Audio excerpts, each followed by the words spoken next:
ಆ ನಾಟಕನ ಹೇಗೆ ಆಡ್ಬೇಕು ಆ ಥರ ಆಡ್ಕೊಂಡು ಗೌರವವಾಗಿ ತಗೊಂಡು ಹೋಗುವಂಥದ್ದು. ನೀನ್ ರಾಮ ಅಲ್ವಾ ನಮ್ಮಪ್ಪ ಅಂತ ಹೇಳಿದ್ರೆ ಏನ್ ಮರ್ಯಾದೆ ಇರುತ್ತೆ? ಅವ್ರ ಹೃದಯನ ನಾವು ಗೆಲ್ಲೋದು ಹೇಗೆ? ಮಾತಾಡೋ ಒಂದೊಂದು ಮಾತು ಅದು ಎಷ್ಟು ತೂಕವಾದಿರ್ಬೇಕಂದ್ರೆ ತಿರುಗಿ ಒಂದ್ಸರಿ ನೋಡ್ಬೇಕು. ಸಂವಿಧಾನ ಮಾತಾಡೋಕೆ ಶುರು ಮಾಡ್ಬಿಟ್ರಲ್ಲಪ್ಪ ಅನ್ಬೇಕು. ನಾನೇಮ್ಮ ಬರೆಯೋದು ನಿಮ್ಮ ಆತ್ಮಚರಿತ್ರೆ, ನಾನೇ ಬರೆಯೋದು ಅಂತ ಹೇಳ್ಬಿಟ್ರು. ಪರಮೇಶ್ವರನೇ ತಪ್ಪು ಮಾಡಿ ತಲೆ ಕೆರ್ಕೊಂಡು ಕೂತ್ಬಿಟ್ಟಿದ್ದಾನೆ. ನಾವು ಜನಸಾಮಾನ್ಯರು ತಪ್ಪು ಮಾಡಿದಿರಕ್ಕಾಗತ್ತಾ?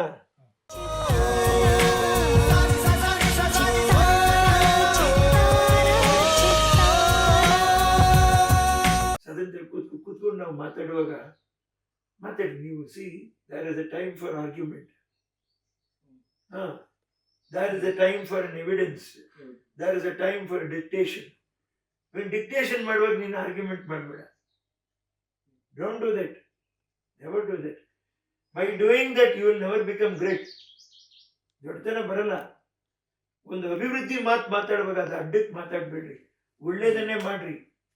ಬೇರೆ ಒಳ್ಳೇದು ಮಾಡಕ್ಕೆ ಇಲ್ಲವ ಅಂತ ತಿಳ್ಕೊಬೇಡಿ. ಇಂಡಿಯಾದಲ್ಲಿ ಸಿಕ್ಕಾಪಟ್ಟೆ ಬ್ಯಾಲೆನ್ಸ್ ಇದೆ ಕೆಲಸ. ಸೊ ಪ್ರತಿ 5 ವರ್ಷದಲ್ಲೂ ನೀವು ಎಷ್ಟೋ ಕೆಲಸ ಮಾಡ್ಬೋದು. ಸೊ ಈ 5 ವರ್ಷದಲ್ಲಿ ನೀವು ಆಯ್ಕೆ ಆಗಿ ಬಂದಿರೋದ ಪರವಾಗಿನೋ ವಿರೋಧವಾಗಿ ಆಯ್ಕೆ ಆಗಿ ಬಂದರೂ ಕೂಡ ನೀವು ಮಾತಾಡುವಂಥ ರೀತಿ ಸದನ ಅಲ್ಲಿರ್ತಕ್ಕಂಥವ್ರಿಗೂ ಅದು ಒಂದು ಉತ್ತಮ ಅನ್ನಿಸ್ಬೇಕು, ಅದನ್ನು ನೋಡ್ತಕ್ಕಂಥವ್ರಿಗೂ ಅದು ಉತ್ತಮ ಅನ್ನಿಸ್ಬೇಕು. ದಯವಿಟ್ಟು ನೀವೆಲ್ಲರೂ ಎಚ್ಚರಿಕೆ ವಹಿಸ್ಬಿಟ್ಟು ಅಲ್ಲಿಂದ ಮಾತಾಡ್ರಿ, ಯಾಕಂದ್ರೆ ಅದು ರೆಕಾರ್ಡ್ ಆಗತ್ತೆ. ಒಳ್ಳಾಗಿ ನಡ್ಕೊಂಬೇಡಿ ಅಂತ ನಾನು ಹೇಳ್ತಾ ಇದ್ದೀನಿ. ಅಮ್ಮವ್ರಿಗೆ ರಾಜಕೀಯದ ಆಫರ್ ಏನಾದ್ರು ಅವ್ರಿಗೆ MLC ಆಗ್ರಿ ಅಂತ ಯಾವಾಗಲೂ ಹೇಳಿದೆ. ನನಗೆ ಮನೆ ಪರಿಸ್ಥಿತಿನೇ ನೋಡ್ಕೊಳಕ್ಕಾಗಲ್ಲ, ನಾಡ್ನೆ ಏನ್ ನೋಡ್ಕೊಳಕ್ಕಾಗತ್ತೆ ಹಂಗೆ ಹೇಳಿದ್ರು. ಎಲ್ಲಿ ಬಂದಿತ್ತು ಸರ್ ಆಫರ್? ಯಾವ ಸ್ಟೇಟ್? ಕಾಂಗ್ರೆಸ್ ಟೈಮಲ್ಲೇ ಹೇಳಿದ್ರು. ಪಾಪ ದೇವರಾಜ ಅರಸು ಅವರಿಗೆ ತುಂಬಾ ಒಡನಾಟನೂ ಇತ್ತಂತ ತುಂಬಾ ಗೌರವ ಕೊಡೋರು ದೇವರಾಜ ಅರಸು ಅವರು. ಪಾಪ ಎಲ್ಲಿ ಬೇಕು ಜಾಗ ತಗೊಳ್ಳಿ ಅಮ್ಮ ಹೇಳ್ತಾ ಇದ್ರು. ಸಂಕೋಚಿತ ಭಾವನೆ ನಮ್ಗೆ ಇಲ್ಲ, ಏನೂ ತಗೊಂಡಿಲ್ಲ ಅಮ್ಮ. ದುಡಿದು ತಾನು ಸ್ವಂತನೇ ತಗೊಂಡು ಮಾಡಿ ಇವತ್ತು ಮನೇಲಿ ಕೆಲಸ ಮಾಡಿದವ್ರಿಗಾಗ್ಲಿ ಎಲ್ಲಾರ್ಗು ಮನೆ ಕಟ್ಸ್ಕೊಟ್ಟಿದ್ದಾರೆ ಸರ್. ಅದು ಕಟ್ಸ್ಕೊಟ್ಟು ಮಾಡ್ಕೊಡಿ ಅಂತ ಹೇಳಿ. ನೀವು ಸರ್ ರಾಜಕೀಯ ನಿಮ್ಗೆ ಹೋಗುವಂತ ಅಮ್ಮ ಏನಾದ್ರು ಹೇಳಿದ್ರೆ? ಇಲ್ಲ, ನನಗೆ ನಾನು ರಾಜಕೀಯಕ್ಕೆ ಹೋಗ್ಬಾರ್ದು, ಹೋಗ್ಬೇಕು ಅನ್ನೋದ್ರಿಗಿನ್ನ ಜಾಸ್ತಿ ಇದೊಂದು ದೊಡ್ಡ ಒಂದು ಸಮುದ್ರನ ಈಜು ಬಂದಂಗೆ. ಯಾವುದೇ ಒಂದು ರಾಜಕಾರಣಿನ ನಾವು ಬೈಬಾರ್ದು. ಸಿ ಇಟ್ ಇಸ್ ಒಂದು ಅವಹೇಳನಕಾರಿಯಾಗಿ ಮಾತಾಡಬಾರ್ದು. ಯಾಕೆ ಅಂತೀನಿ, ಜನಪ್ರತಿನಿಧಿಗಳಾಗಿ ಗೆದ್ದಿರ್ತಾರೆ, ಜನರೇ ಅವ್ರನ್ನ ಆರಿಸಿ ತಂದಿರ್ತಾರೆ. ಸೊ ಅವ್ರ ಜನರನ್ನ ಆರಿಸಿ ತರಕ್ ಮುಂಚೆ ಎಲ್ಲಾರ ಹತ್ರನು ಓಟ್ ಕೇಳಕ್ ಹೋದಾಗ ಬೈಸ್ಕೊಂಡು ಇರ್ತಾರೆ, ತೆಗಳಿಸ್ಕೊಂಡು ಇರ್ತಾರೆ, ಹೊಗಳಿಸ್ಕೊಂಡು ಇರ್ತಾರೆ. ಸೊ ಇದನ್ನೆಲ್ಲ ಸೇರಿ ಇದನ್ನು ಎದುರಿಸ್ಕೊಂಡ್ಬಿಟ್ಟು ಯಾವ ಪಕ್ಷಕ್ಕೆ ಅವರು ನಿಂತಿದ್ದಾರೆ ಪರವಾಗಿ ಆ ಪಕ್ಷದ ವರಿಷ್ಠರ ಎಷ್ಟೋ ಅನ್ಸ್ಕೊಂಡಿರ್ತಾರೆ. Party president. ಸೊ ನಾನು ಅದಕ್ಕೆ ಸುಲಭವಾಗಿ ಅದನ್ನ ತಗೋಬೇಡಿ. ಇಷ್ಟೆಲ್ಲ ಮಾಡಿ ಆ ಸ್ಥಾನಕ್ಕೆ ಬಂದವ್ರು ಕೂತಾಗ ಅವ್ರ ಹೃದಯನ ನಾವು ಗೆಲ್ಲೋದು ಹೇಗೆ? ಜನಸಾಮಾನ್ಯರಾಗಿ ನಮ್ಮ ಕೆಲಸವನ್ನ ಅವ್ರ ಮುಖಾಂತರ ಕಾರ್ಯಗತ ಆಗ್ಬೇಕು. ಹೇಗೆ ಮಾಡ್ಬೇಕು? ತಾಳ್ಮೆಯಿಂದ ಮಾಡಬೇಕು, ಪ್ರೀತಿಯಿಂದ ಮಾಡಬೇಕು, ದೈನ್ಯತೆಯಿಂದ ಮಾಡಬೇಕು. ನೆಕ್ಸ್ಟ್, ಈಗ ಅವ್ರು ಮಾಡಿದ್ ಸರಿ ಇಲ್ಲ, ಹೇಗೆ ಸರಿ ಇಲ್ಲ ಅನ್ನುವಂಥದ್ನ ಕ್ವೆಶ್ಚನ್ ಕೇಳಬೇಡಿ, write it down, bold letters ಅಲ್ಲಿ ಬರ್ಕೊಳ್ಳಿ. ಮಾತಾಡೋ ಒಂದೊಂದು ಮಾತು ಅದು ಎಷ್ಟು ತೂಕವಾದಿರ್ಬೇಕಂದ್ರೆ ತಿರುಗಿ ಒಂದ್ಸರಿ ನೋಡ್ಬೇಕು. ಸಂವಿಧಾನ ಮಾತಾಡೋಕೆ ಶುರು ಮಾಡ್ಬಿಟ್ರಲ್ಲಪ್ಪ ಅನ್ಬೇಕು. ಆಗ ಚೇಂಜ್ ಆಗುತ್ತೆ ಇಲ್ಲ ಅಂತ ಹೇಳ್ತೀರಾ ಸರ್? ಒಂದ್ ಹೇಳ ಸರ್, ತಮ್ಮಂತ ರಾಜಕೀಯಕ್ಕೆ ಬಂದ್ರು ಇನ್ನೂ ಚೆನ್ನಾಗಿ ಒಳ್ಳೇದಾಗ್ತಿತ್ತು ಅನ್ನೋದು ನನ್ನ ಉದ್ದೇಶ. ಎಲ್ಲಾ ರೀತಿಲಿಂದ ಕಾಮನ್ ಮ್ಯಾನ್ಗೆ ಎಷ್ಟು ನೋವಿದೆ ಅನ್ನೋದನ್ನ ಈಗಷ್ಟೇ ಹೇಳಿದ್ರಿ ನೀವು. ಎಷ್ಟು ಪ್ರಾಬ್ಲಮ್ಸ್ ಆಗಿದೆ. ನಾನು ಕಾಮನ್ ಮ್ಯಾನ್ ಆ ಕ್ವಶನ್ ಕೇಳ್ತೀನಿ ಅಂತ ಹೇಳಿದ್ರಿ. ಇವತ್ತಿನ ದಿನಮಾನದ ಒಂದ್ MLC ಸ್ಥಾನ ಪಡಿಬೇಕಂದ್ರೆ ಎಷ್ಟು ಪೈಪೋಟಿ, ಎಷ್ಟು ಏನೆಲ್ಲ ಮಾಡ್ಬೇಕು ಸರ್ಕಾರ. ಇನ್ನ ಕಾಮನ್ ಮ್ಯಾನ್ ಆಗಿ ನೀವೇ ಪ್ರಾಬ್ಲಮ್ ನೋಡಿದಿರ, ಫೇಸ್ ಮಾಡ್ತಾ ಇದ್ದೀನಿ. ನಾನು ಹೀರೋ ಅಲ್ಲ, ನಾನು ಕಾಮನ್ ಮ್ಯಾನ್ ಅಂತ ಈಗಷ್ಟೇ ಹೇಳಿದ್ರಿ ತಾವು. ಸೊ ನೀವು ಒಂದು ರಾಜಕೀಯ ಕ್ಷೇತ್ರಕ್ಕೆ ಬಂದ್ರೆ ನೊಂದಿರೋರ್ ಪರ ಖಂಡಿತ ನಿಲ್ತಿರಲ್ಲ, ಏನು ಇಲ್ದೇನೆ ಸಮಾಜ ಸೇವೆ. ಅಮ್ಮವ್ರು ಕಲಾವಿದರಾಗಿ ಹುಟ್ಟಿ ಸಮಾಜ ಸೇವಕರಾಗಿ ಹೋದ್ರು. ತಾವು ಕೂಡ ಈಗ ನಾವು ನೋಡ್ದಂಗೆ ಎಷ್ಟು ಸಮಾಜ ಸೇವೆ ಮಾಡ್ತಾ ಇದ್ದೀರಾ. ಮಾಡ್ಬೇಕು. ಇನ್ನ ರಾಜಕೀಯದಲ್ಲಿದ್ದಾಗ ಇನ್ನೆಷ್ಟು ಅನುಕೂಲಗಳು ಸಿಗ್ತವೆ ಅಂತ. ಯಾವುದೇ ಒಂದು ಪಕ್ಷ ಬರಲಿ, ಯಾವುದೇ ಒಂದು ಸರ್ಕಾರ ಬರಲಿ, ನಾವು ಜನಗಳ ಪರವಾಗಿ ಹೋಗಿ ಅವ್ರ ಕೈ ಮುಗಿದು ಬೇಡ್ಕೊಂತೀವಿ, ದಯವಿಟ್ಟು ಇದನ್ನು ಮಾಡಿ ಸ್ವಾಮಿ ಅಂತ. ಯಾವುದೇ ಪಕ್ಷದ ಯಾವುದೇ ಮುಖ್ಯಮಂತ್ರಿಗಳಾಗ್ಲಿ, ಉಪಮುಖ್ಯಮಂತ್ರಿಗಳಾಗ್ಲಿ, ಅಥವಾ ಕ್ಯಾಬಿನೆಟ್ ಮಿನಿಸ್ಟರ್ಸ್ ಆಗಲಿ, ಎಲ್ಲರೂ ನನಗೆ ಪ್ರೋತ್ಸಾಹ ಕೊಟ್ಟಿದ್ದಾರೆ. ಯಾಕಂದ್ರೆ ಎಲ್ರಿಗೂ ಲೀಲಾವತಿಯವ್ರ ಮಗ ಅಂತಕ್ಕಂಥ ಒಂದು ಗೌರವ ಇಟ್ಟಿದ್ದಾರೆ. ತನ್ನ ಸ್ವಾರ್ಥಕ್ಕೆ ಅವನೇನು ಕೇಳಲಿಲ್ಲ, ಅಮ್ಮ ಅವ್ರ ಸ್ವಾರ್ಥಕ್ಕೆ ಏನು ಕೇಳಲಿಲ್ಲ ಅನ್ನುವಂಥ ಒಂದು ಇದಿದೆ. ಸೊ ಅದು ಒಂದು ದಾಕ್ಷಿಣ್ಯಕ್ಕೆ ಏನಾದರೂ ಆಗಲಿ, ಆಗದೆ ಇರುವಂಥದ್ದನ್ನು ಕೂಡ ಆಗ್ಲಿಪ್ಪ ನಾನು ನೋಡ್ಕೊಂತೀನಿ ಅಂತ ಹೇಳಿ ನನಗೆ ಭರವಸೆ ಕೊಟ್ಟು ಕಳಿಸ್ತಾರೆ. ಸರ್, ಇಷ್ಟೆಲ್ಲ ಅವ್ರದ್ದು ನಿಮ್ಗೆ ಪರಿಚಯ ಇದೆ, ನಮ್ಗೆ ಸಪೋರ್ಟ್ ಇದೆ ಅನ್ಕೊಂಡು ತಾವು ತಮ್ಮ ಕೈಯಾರೆ ಇಲ್ಲಿ ರೋಡ್ ಸರಿ ಮಾಡಿಸಿರೋ ಅಂಥದ್ದು. ನಾನು ಅದಕ್ಕೆ ಪಕ್ಷನ ನಾನು ಯಾವತ್ತು ಅಥವಾ ಸರ್ಕಾರನ ಯಾವತ್ತು ಕೈ ತೋರಿಸಲ್ಲ. ಸರ್ಕಾರ ನಾನು ನನ್ನನ್ನೇ ಫಸ್ಟ್ ಕೈ ತೋರಿಸ್ಕೊತೀನಿ. ಅದನ್ನೇ ನಮ್ಮಮ್ಮ ಹೇಳಿದ್ದು, ನೀನೇ ಕೈ ತೋರಿಸ್ಕೊಂಡು ನೀನೇ ತಿದ್ಕೊ. ಹಾಗಾದ್ರೆ ನಾ ಏನು ಮಾಡೋಕ್ಕೆ ಸಾಧ್ಯ?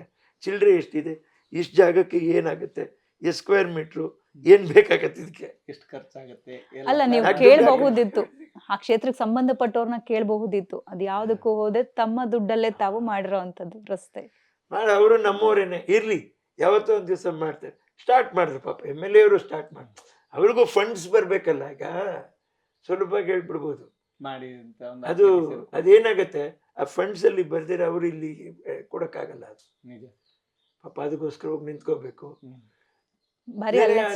ಏನಪ್ಪಾ ಏನು ಹೈವೇಸ್ ಇಲ್ವಾ ನಿನ್ ಕಡೆ, ಏನ್ ಈ ಕಡೆ ರೋಡ್ಗಳಿಗೆಲ್ಲ ಎಷ್ಟು ಸರಿ ಮಾಡೋದು, ಗೌರ್ಮೆಂಟ್ ಅಲ್ಲಿ ಮಾಡಿದ್ದಾರೆ, ಇನ್ನಷ್ಟು ಬೇಗನೆ ಕಿತ್ಕೊಂತ ಅಂತ ಕೇಳ್ತಾರೆ.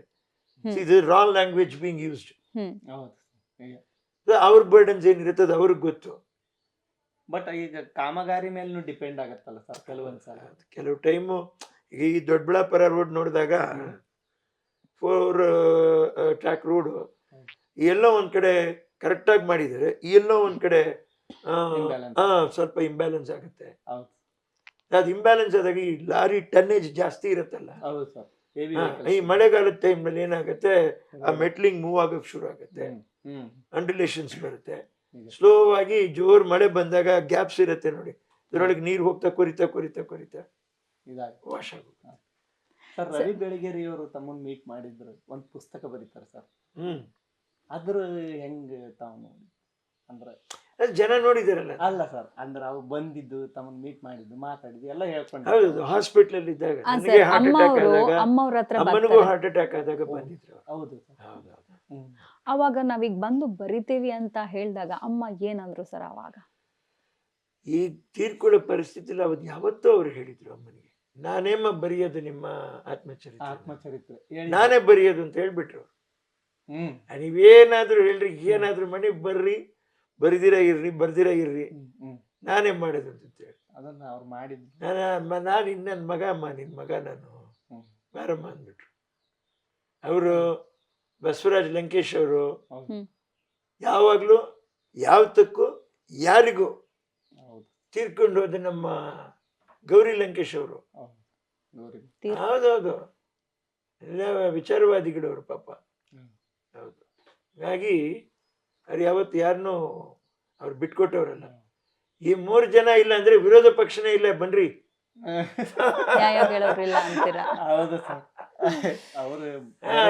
ಏನ್ ತಪ್ಪಿದೆ ಪಾಪ, ಇರ್ಲಿ. ಏನು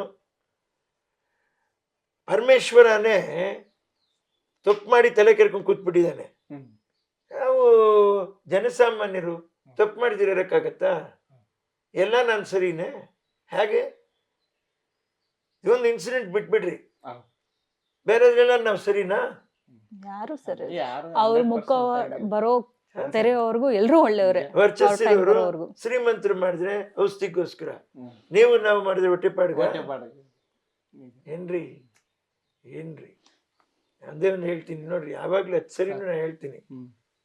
ಕಾಡಲ್ಲಿ ರಾಮ ಯಾವುದೋ ಒಂದು ವಿಷಯಕ್ಕೆ ಬರ್ತಾನೆ, ಕಾಡಲ್ಲಿ ಬರ್ತಾ ಇರುವಾಗ 2 ಜನ ಮಕ್ಕಳು ನೋಡ್ಬಿಟ್ಟು ಹಿಂಗೆ ದಿಗ್ಭ್ರಮೆ ಆಗ್ಲಿದ್ರೆ ರಾಮನ ರಾಮ ಹೇಳ್ತಾನೆ, ಮುಗ್ಧ ಮುಖ ಕೊಂಡ ಬಾಲಕರೇ ನೀವ್ ಯಾರು ಅಂತ ಕೇಳ್ತಾನೆ. ನೀನ್ ರಾಮ ಅಲ್ವಾ ನಮ್ಮ ಅಪ್ಪ ಅಂತ ಹೇಳಿದಕ್ಕೆ ಏನ್ ಮರ್ಯಾದೆ ಇರುತ್ತೆ ನಿಜ ನಿಜ ಅಷ್ಟೇ. ಅರ್ಥ ಆಯ್ತಲ್ಲ ನಿಮ್ಗೆ? ಆ ನಾಟಕನ ಹೇಗೆ ಆಡ್ಬೇಕು ಆ ಥರ ಆಡ್ಕೊಂಡು ಗೌರವವಾಗಿ ತಗೊಂಡು ಹೋಗುವಂಥದ್ದು ಹಿಂದೂ ಧರ್ಮ. ವಾಟ್ ಇಸ್ ಎ ಹಿಂದೂ ಅನ್ನೋದಕ್ಕೆ ರಾಮಾಯಣನ ಅರ್ಥ ರಾಮಾಯಣ ಸಾಕು ಸರ್.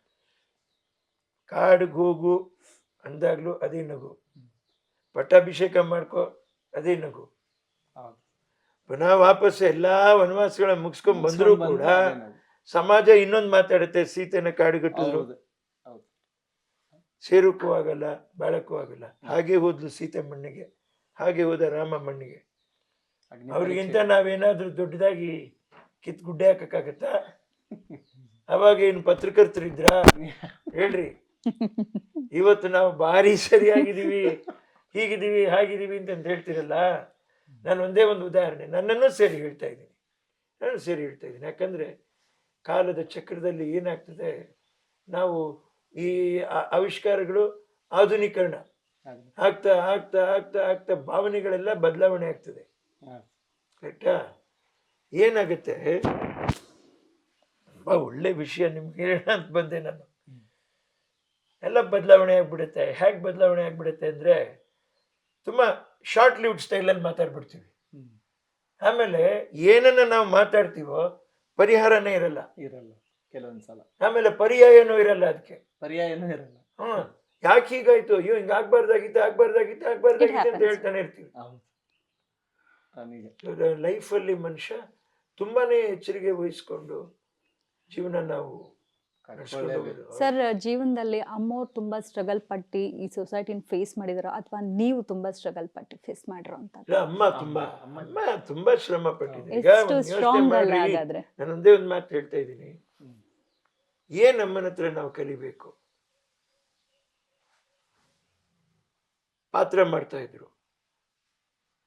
ಪ್ರತಿಯೊಬ್ಬರಿಗೂ ಜೀವನದಲ್ಲಿ ಆಗ್ತಕ್ಕಂಥ ಒಂದು ವಿಷಯ, ಘಟನೆ, ಅಯ್ಯೋ ನನಗೂ ಐತೆ, ಅಯ್ಯೋ ಈ ಮಗುನ ನಾನು ಹೇಗೆ ಸಾಕ್ಬೇಕು, ಈ ಮಗು ಯಾರ್ದು ಅನ್ನೋದಕ್ಕಿಂತ ಈ ಮಗುನ ನಾನು ಹೇಗೆ ಸಾಕ್ಬೇಕು, ಮರ್ತಾಗ್ತಾ ಇದ್ದೀರಾ?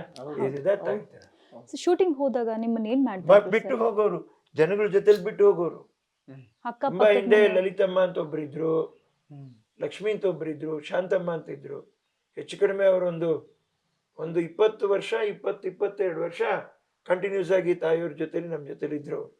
ಆಮೇಲೆ ಅವ್ರ ಪಾಪ ಅವರು ಮದುವೆ ಆಗಿ ನಾಗರಾಜ್ ಗೌಡ ಅಂತ ಹೇಳ್ಬಿಟ್ಟು ರಕ್ಷಣಾ ವೇದಿಕೆಯಲ್ಲಿ ಇರ್ತಕ್ಕಂಥವ್ರ ಮದುವೆ ಆಗಿ ನೆಮ್ಮದಿಯಾಗಿದ್ದಾರೆ ಪಾಪ. ಸೊ ಈ ತರ ಜನಗಳ ಜೊತೆಲಿ ಬಿಟ್ಟು ಹೋಗೋರು, ನಾನು ನೋಡ್ಕೊಳ್ಳೋರು. ನಾನು ಹಾಗೆ ಜೀವನ ಮಾಡಿದ್ದೀನಿ, ಆ ಥರ ಬದುಕಿದ್ದೀನಿ. ನನ್ನ ಅಮ್ಮ ಆ ಕಾಲದಲ್ಲೇ ನನಗೆ ಪುಸ್ತಕ ಕೊಟ್ಟು, ಲೆಕ್ಕ ಬರಿಬೇಕು, ಓದಕ್ಕಲ್ಲ ಮಾರಲ್ಲ. ಸರ್, ಈಗ ಹೊರಗಡೆ ಇದ್ದಿದ್ ಲೆಕ್ಕ ಬೋರ್ಡ್ ಅಲ್ಲಿ ಇತ್ತು, ನೋಡಿದ್ರೆ ಅದೇ ಚಾರ್ಟ್ ಬರ್ದ್ಬಿಡ್ತೀವಿ, ಅದರಂತೆನೆ ನಡೀತೀವಿ. ಕೂಡ ಏನು ನಂಬರ್, ಒಂದ್ ಲೆಕ್ಕ ಎಲ್ಲ ಸರ್ ನೋಟ್ ಮಾಡಿ ಅಭ್ಯಾಸ ಇದೆ. ಅಮ್ಮ ಮಾಡ್ತಾ ಇದ್ರ? ನೀವು ಮಾಡ್ರಿ, ಅದು ತಪ್ಪೇ ಇಲ್ಲ. ನಾನು ಈಗ್ಲೂ ಮಾಡ್ತೀನಿ. ಅದು 50,000 ಇರ್ಲಿ, 1 ಲಕ್ಷ ಇರ್ಲಿ, ಅದು 1 ಕೋಟಿಗೆ ಸಮಾನ. ಮೊಬೈಲ್ ಡಾಕ್ಯುಮೆಂಟ್ಸ್ ಗಿಂತ ಬುಕ್ ಪೆನ್ ಹಿಡಿಯೋ ಜಾಸ್ತಿ ಸರ್. ಒಳ್ಳೇದದು. ವೀರಸ್ವಾಮಿ ಸರ್ ಅವರು 1000 ಬಕ್ನ ಏಕ್ ಲಿಕ್ನ 1000 ಮಾತಾಡಿ ಒಂದು ಬರೀಬೇಕು ಸರ್. ವೀರಸ್ವಾಮಿ ಸರ್ ಅವರು ಸಾವುಕಾರ್ತಿ ಅಂತ ಕರಿತಾ ಇದ್ದಾರೆ ಸರ್. ಗ್ರೇಟ್ ಮ್ಯಾನ್ ವೀರಸ್ವಾಮಿ ಅವರು. ಅಯ್ಯೋ ದೇವ್ರೆ, ಎಂತ ವ್ಯಕ್ತಿತ್ವ, ಏನ್ ವ್ಯಕ್ತಿಯವರು ವೀರಸ್ವಾಮಿ ಅವರು. ಸಿವಿಲ್ ಶಾಸ್ತ್ರಿಯವರು. ಅವ್ರನ್ನೆಲ್ಲ ನಾವು ಹೇಗೆ ಸ್ಮೃತಿ ಪಟಲದಿಂದ ಹೇಗೆ ನಾವು ತೆಗ್ದಾಕ್ತಿವಿ, ಒಂದು ಬುಕ್ಕು ಬರಿತೀವಿ, ಕಣ್ಣಿಗೆ ಕಾಣೋದೆಲ್ಲ ಒಬ್ರೇ ಇಬ್ರೇನಾ? ಏನ್ರಿ ಎಷ್ಟ್ ಜನ ಇದಾರ್ರಿ. ಯಾಕೆ ಸಾವುಕಾರ್ತಿ ಅಂತ ಹೋಗ್ತಾ ಇದ್ರು? ಜಮೀನ್ದಾರಣಿ ಅಂತ ಹೇಳಿ, ಜಮೀನ್ದಾರಣಿ ಅಂತ ಹೇಳೋರು. ಅವ್ರು ಹೇಳ್ದ ಅಮ್ಮ ಜಮೀನ್ದಾರ ಹೋಗ್ಬಿಟ್ರು. ಸರ್, ಕೆಲವೊಮ್ಮೆ ಅಸ್ತು ದೇವತೆ ಅಸ್ತು ಅಂತ ಇರ್ತಾರೆ. ಸತ್ಯ ಅಲ್ವಾ ಸರ್? ಅಯ್ಯೋ, ಬಾಯಲ್ಲಿ ನಾವು ಬೇಡದಿರೋದ್ ನುಡಿಬಾರ್ದು. ಹೌದು ಸರ್. ಸ್ಕೂಲಿಗೆ ಹೋಗ್ತಾ ಇದ್ರಿ ಸರ್ ಅಲ್ಲಿ, ಅವಾಗ ಸ್ಕೂಲಿಗೆ ಹೋಗ್ತಾ ಇದ್ರಿ ಅಲ್ಲ ನೀವು? ಅವಾಗ ಕೂಡ ಅಮ್ಮ ಶೂಟಿಂಗ್ಗೆ ತುಂಬಾ ದಿನ ಹೊರಗಡೆ ಹೋದಾಗ ಅವಾಗ ಯಾರು ನೋಡ್ಕೊಳ್ತಾ ಇದ್ರು ನೀವು ಹೈಸ್ಕೂಲ್ ಲೆವೆಲ್ಗೆ ಬಂದಾಗ? ಹೈಸ್ಕೂಲ್ ಲೆವೆಲ್ಗೂ ಕಾಂತರಾಜ್ ಅಂತ ಒಬ್ಬ ಮಂಡ್ಯದವ್ರು ಕಂಡ ಅಂತ ಇಟ್ಟಿದ್ರು. ಆಮೇಲೆ ಅಲ್ಲೇ ತಮಿಳ್ನಾಡಿನವ್ರು ಒಬ್ಬ ಗುಣ ಅಂತ ಇದ್ದ ಹುಡುಗ.